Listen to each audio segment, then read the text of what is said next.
आधुनिकता के बीच में रचनात्मकता के नयापन परिलक्षित हो रहा है। लोक कलाएं प्रयोग आधारित रही हैं और इन प्रयोगों के बीच उनका विकास भी होता रहा है। प्रयोगों के लिए कौतूहल, जिज्ञासा, कल्पना, कुछ मात्रा में विवेक की भी आवश्यकता रहती है।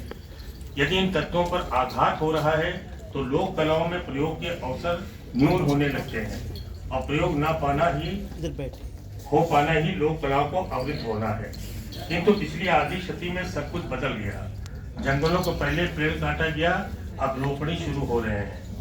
जब आसपास की दुनिया ही बदल गई तब कल्पना का बदलना क्या संभव हुआ है?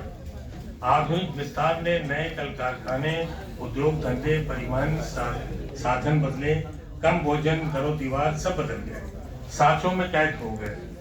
जो लेआउट करते थे अर्थात जो लेआउट कर दिया गया वही पद्धति पूरे कील कांटे के साथ स्वीकार कर लिया जाता है। लेआउट चेतना का विकास हो रहा है। इस सभ्यता विकास में कल्पना की सती, लोक जीवन की संवेदनाओं के उत्साह भी समाप्त हुए। एक दिक्कत यह रही कि परिवेश के नाम पर जीवन की भौतिक उपलब्धियों के रूप में आधुनिक विकास किया गया।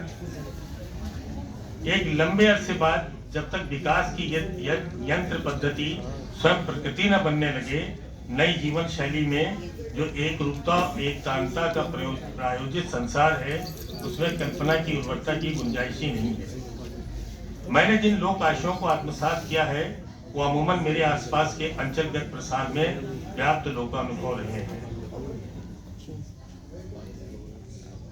लोग के पास खुला आकाश था, फैली फैली हरी भरी धरती थी, युगों को पार झांकने वाली स्मृति थी, पेड़ पौधों के साथ बातचीत करती, जिंदगी का भाव यात्रा थी। लोक संस्कृति का संरक्षण तभी हो सकता है जब उसका परिवेश और उसे मिले, तभी उसका प्रवाह फलीभूत एवं व्यवहारिक होगा। लेख बहुत बड़ा है, मैंने उसको शॉर्ट